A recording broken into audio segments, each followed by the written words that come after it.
தயங்கினதுனாலதான் என் நாடு நாசமாய் போனது, வீணாய் போனது, அனைத்தும் அழிக்கப்பட்டது. ஒரு மந்திரத்தை படிச்சீங்கன்னா நெருப்பு மலை வரும்.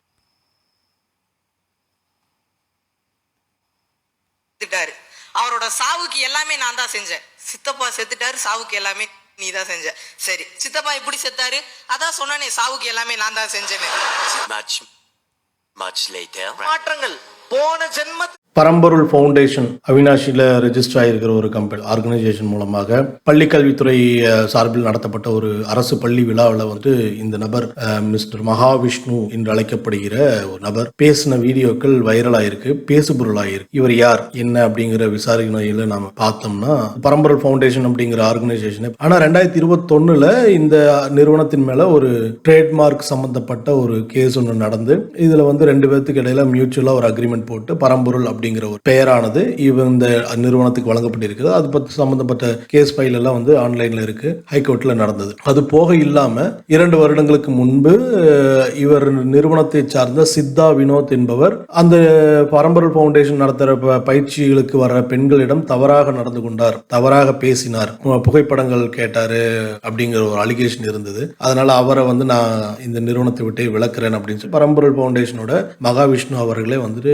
எக்ஸ்பிளைன் பண்ணி. யார் இந்த மகாவிஷ்ணு அப்படின்னு பாத்தீங்கன்னா அவர் வந்துட்டு மதுரையை சேர்ந்த ஒரு நபர், மதுரை அலங்காநல்லூர் சேர்ந்த ஒரு நபர் தான். 1994 பிறந்திருக்கு. அலங்காநல்லூர் மதுரையை சேர்ந்தவர், ஒரு சாதாரண மிடில் கிளாஸ் குடும்பம். அதுக்கப்புறம் பாத்தீங்கன்னா அவர் தன்னுடைய இளம் பருவத்தில் வந்துட்டு கலக்கப்போவது யாரு போன்ற காமெடி நிகழ்ச்சிகள்ல நல்ல ஒரு மேடை பேச்சாளர். நாம் தமிழர் கட்சியோட ஒருங்கிணைப்பாளர் சீமான் அவர்களை வச்சுட்டு ஒரு யூடியூப் வீடியோ ஒன்று ரெடி பண்ணி இருந்திருக்காரு. யூடியூப் அகத்தியன் அப்படிங்கிற ஒரு குறும்படம் எடுத்து யூடியூப்ல வெளியிட்டு. ஸோ அவர் என்ன தன்னை என்னவா சொல்லிக்கிறார் அப்படின்னா, தான் ஒரு ஸ்பிரிச்சுவல் குரு, ஒரு மேடை பேச்சாளர், ஒரு சோசியல் ஆக்டிவிஸ்ட், அதாவது சமூக செயல்பாட்டாளர், ஹீலர் அப்படிங்கிற பேர்ல தன்னை பிரபல்யப்படுத்திக்கிறார். அதுக்கப்புறம் அமைச்சர்கள் கூட நெருங்குறார், அதிகாரிகள் கூட நெருக்கமாகிறார். இன்னைக்கு பாத்தீங்கன்னா பள்ளிக்கல்வித்துறை நடத்துற ஒரு நிகழ்ச்சியில வந்துட்டு கர்ம வினை, பாவ புண்ணியங்கள், குருகுல கல்வியில சிறந்ததா இருந்தது, பழைய பண்பாடுகள் அப்படி சொல்லிட்டு பல விஷயங்களை. சோ இது ஏன் இன்னைக்கு இந்த பேச்சு பொருள் ஆயிருக்கு அப்படின்னா, இவர் ஒரு மேடையிலேயோ அல்லது ஒரு யூடியூப் சேனல்லையோ போயிட்டு நீ என்ன வேணாலும் பேசிக்கோ, நீ என்ன வேணாலும் சொல்ல, அது உன்னுடைய தளம், உன்னுடைய இடம், உனக்காக கொடுக்கப்பட்டிருக்கிற இடம், நீ என்ன வேணாலும் பண்ணலாம், பேசலாம், உன்னுடைய கருத்துக்களை சொல்லலாம், அதுல எந்த ஒரு மாற்று கருத்தும் இல்லை. ஆனால் அரசு பள்ளி என்பது ஒரு அரசாங்கம் நடத்தக்கூடிய மாணவர்களுக்கு எதிர்காலத்துக்காக நடத்தக்கூடிய ஒரு இடம், கல்விச்சாலை. அங்க அறிவியல் பூர்வமான கருத்துக்கள் வைக்கப்பட வேண்டும். ஆன்மீகம் என்ற பெயரிலோ இல்லாட்டி தனிநபர் ஒழுக்கம் என்ற பெயரிலோ மத சிந்தனைகளையும் பிற்போக்குத்தனமான சிந்தனைகளையும் புகுத்துறது அப்படிங்கிறது ஏற்றுக்கொள்ளப்பட கூடாத ஒரு விஷயம். ஓகே, யூடியூப்ல மற்ற இடங்களே பேசிட்டு இருக்கிற வரைக்கும் பிரச்சனை இல்லை. இப்ப பள்ளிகள் மத்தியில, மாணவர்கள் மத்தியில அவர் பேசுறாரு. இது போலதான் இதுக்கு முன்னாடி ஒரு நடிகர் வந்து பேசும்போது மாணவர்கள் மத்தியில நாங்க ஒழுக்கத்தை பேசுறோம் அப்படின்னு சொல்லி பேசும்போது அவர்கள் உணர்வுகளை தூண்டும்படியாக அடலசன்ட் ஏஜ்ல இருக்கிற பசங்களுக்கு மத்தியில நீ தப்பு பண்ற, அது பண்ற, இதை பண்ற அப்படின்னு சொல்லிட்டு அவங்க செய்யற குற்ற உணர்ச்சிகளை தூண்டும் விதமாக, அவர்களோட உணர்வுகளை தூண்டும் விதமாக நான் பேசுறது அப்படிது ஏற்றுக்கொள்ளப்பட முடியாத ஒரு விஷயம். சாலைகளோ வகுப்பறைகளோ அப்படிங்கிறது அறிவியல் பூர்வமாக அணுகப்பட வேண்டிய ஒரு விஷயம். அங்க இருக்கிற மாணவர்களோட மனநிலை சம்பந்தப்பட்ட ஒரு விஷயம். அந்த ஏஜ்ல இருக்கிற பசங்க, ஒரு 13 வயசுக்கு அப்புறம் இருக்கிற டீனேஜ் பசங்க நிறையவே குழப்பத்தில் ஆழ்ந்திருப்பார்கள். தங்கள் அந்த வயதுக்குரிய சில விஷயங்கள் பார்க்கும்போது, சில விஷயங்கள் செய்யும் போது நம்ம தவறான வழியில போறோமோ அப்படிங்கிற ஒரு புரிதல் இல்லாம இருக்கும். பல விஷயங்களை பத்தின ஒரு ஆர்வம், தேடல் இருக்கும். அது வந்து படிப்பை தாண்டிய ஒரு விஷயங்களாக போயிட்டு இருக்கும். அந்த சமயத்தில் அவர்களுடைய ஒரு அறிவியல் பூர்வமாக புரிதலை கொடுக்கக்கூடிய இடமாகத்தான் பள்ளிக்கூடங்களை வந்து நம்ம பார்க்க வேண்டியதா இருக்கு. இந்த இடத்துல எந்த ஒரு புரிதலும் இல்லாத, எந்த ஒரு குவாலிபிகேஷன், அதாவது அறிவியல் பூர்வமா படிச்சு தெரிஞ்சுக்கிட்டு வந்த ஒரு தகுதி இல்லாத பல நபர்களை வந்து அனுமதிக்கிறதும் பேச அனுமதிக்கிறதும் இது வேறு விதமான பிரச்சனைகளை கொண்டு போயிடும். ரைட்டுங்களா? அதனால கர்ம வினை, நீங்க வந்துட்டு உங்களோட முன்னோர்கள் செய்த பாவங்கள், இதெல்லாம் இந்த விஷயங்கள் எல்லாத்துக்கும் ஒரு சயின்டிபிக்கல் ப்ரூவன் கிடையாது. இதை வந்துட்டு பேசக்கூடிய தளங்களும் பள்ளிக்கூடங்கள் கிடையாது. ஒரு நல்ல மேடை பேச்சாளராக இருக்காருங்கிற ஒரே காரணத்துக்காக வந்துட்டு கூப்பிட்டு வந்து பேச வைக்கிறதோ, எந்த ஒரு தயாரிப்பும் இல்லாத, எந்த ஒரு பின்புலமும் இல்லாத ஒரு நபரை வந்துட்டு அனுமதிக்கிறது அப்படிங்கிறது ஏற்றுக்கொள்ளக்கூடிய விஷயங்கள் கிடையாது. பள்ளிக்கல்வித்துறை இதை வந்து இந்த மாதிரியான விஷயங்கள்ல ரொம்பவே கவனம் கவனமாக இருக்க வேண்டிய நேரம் இது.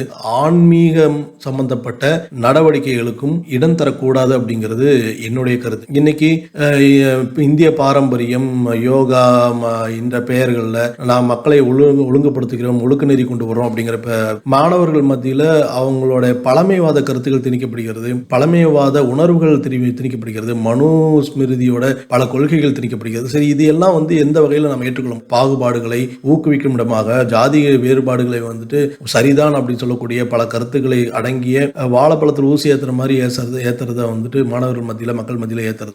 இதுவே ஒரு முஸ்லிம் மதத்தையோ இல்லாத கிறிஸ்தவ மதத்திலோ இல்லாத பேச்சாளர்கள் கிடையாது, அந்த மத நூல்களில் சொல்லப்பட்ட நன்னெறி கருத்துக்கள் கிடையாது. இதையும் நாங்கள் பரப்புறோம்னு சொல்லிட்டு அந்த மதத்தை சார்ந்த சில நபர்கள் கல்விச்சாலைகளில் நாங்கள் இவருக்கு சப்போர்ட் பண்ணீங்களே, இவங்களுக்கு அனுமதி எங்களுக்கு கூடாதா, அவங்களும் வந்தால், ஏன்னா இது ஒரு சமய சார்பற்ற நாடு, எல்லா மதத்துக்கும் பொதுவான உரிமைகள் வழங்கப்பட்ட இருக்கிற ஒரு நாடு. அதை அனுமதிச்சோம்னா அது எந்த இடத்துல போய் முடியும்? பல தகராறுகளுக்கு வழிவகுக்கும், அது பல பிரச்சனைகளுக்கு வழிவகுக்கும். இதுக்கு நாமளே ஒரு இனிஷியேட்டிவா, நாமளே ஒரு முன்னுதாரணமாக இருந்துடக்கூடாது அப்படிங்கிறது தான் என்னுடைய கருத்தா இருக்கு. சரிங்களா? 4 வருஷத்துக்கு முன்னாடி தான் வீடியோ போட ஆரம்பிச்சிருக்காரு, யூடியூப்ல ஃபேமஸ் ஆகுது. யூடியூப்ல ஃபேமஸ் ஆகிறதோ இல்லாட்டி ஒரு சோசியல் மீடியால பணத்தை கொடுத்து ஃபாலோவர்ஸ் அதிகம் பண்ணிக்கிறதுனாலயோ, ஒரு இன்ஸ்டாகிராம் இன்ஃப்ளூயன்சரா இருக்கிறதுனாலயோ சில நபர்களை பள்ளி கல்விகளுக்குள்ள கல்வி கூடங்களுக்குள்ள அனுமதிக்கிறது, அவர்களை ஒரு ஃபேமான ஒரு நபராக பிரபல்யப்படுத்தும், அவரை ஒரு உதாரணமாக மாணவர்கள் மத்தியில் நிறுத்துறதும் கண்டிக்கத்தக்க ஒரு விஷயமா தான் நான் பார்க்கிறேன். ஓகேங்களா? இந்த சமயத்துல நாம் ஒரு சந்தேகத்தையும் எழுப்ப வேண்டியதா இருக்குது. டெரன்ஸ் சொல்லிட்டு ஒரு மலையாள சினிமா பகத் பாசில் நடிச்சு, அதுல பாத்தீங்கன்னா அவர் ஒரு சாதாரண ஒரு ட்ரைனிங் சென்டர் வச்சிருப்பாரு. நல்லா பேசக்கூடிய ஒரு நபர், நல்ல மக்கள் மத்தியில் பேசக்கூடிய ஒரு அந்த நபரை ஐடென்டிஃபை பண்ணிட்டு அவருக்கு மத கருத்துக்களை போதிக்கிறதுக்கான ட்ரைனிங், பைபிள் சொல்லியிருப்பாங்க, மற்ற எல்லா கருத்துக்களும் சொல்லியிருப்பாங்க.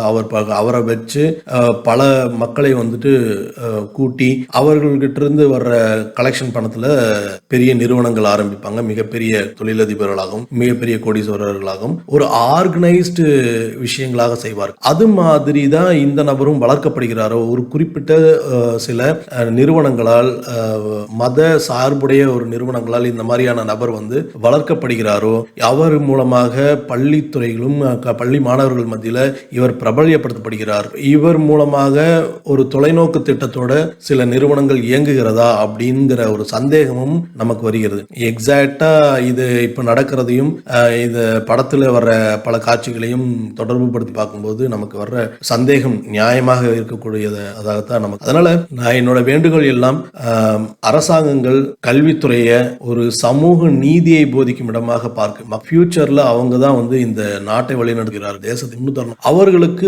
பகுத்தறிவை சொல்லி, நல்லது கெட்டதை சொல்லி, எந்த ஒரு உணர்வுகளுக்கும் ஆட்படாமல், எந்த ஒரு பிரச்சனைகளுக்கும் ஆட்படாமல் அவங்க தங்களுடைய வாழ்க்கையை செம்மைப்படுத்திக்கிற வழிமுறைகளை சொல்லி, பாடத்தை போதி, அறிவியலை போதி, அவங்க மூலமாக பல கண்டுபிடிப்புகள் உருவாகும், பல தொழிலதிபர்கள் உருவாகும். அதை விடுத்து பிற்போக்குத்தனமான கருத்துக்களையும் மூட நம்பிக்கைகளையும் பரப்புற இடம் அது கிடையாது. அது மத சார்புடைய கருத்துக்களை ஏத்துக்கிறதும் வெளியில போய் அவங்க, ஆனா அதுக்கு அரசாங்கமே ஒரு வழி ஏற்படுத்துறது நல்லது கிடையாது. இதுதான் என்னுடைய கருத்து. நன்றி.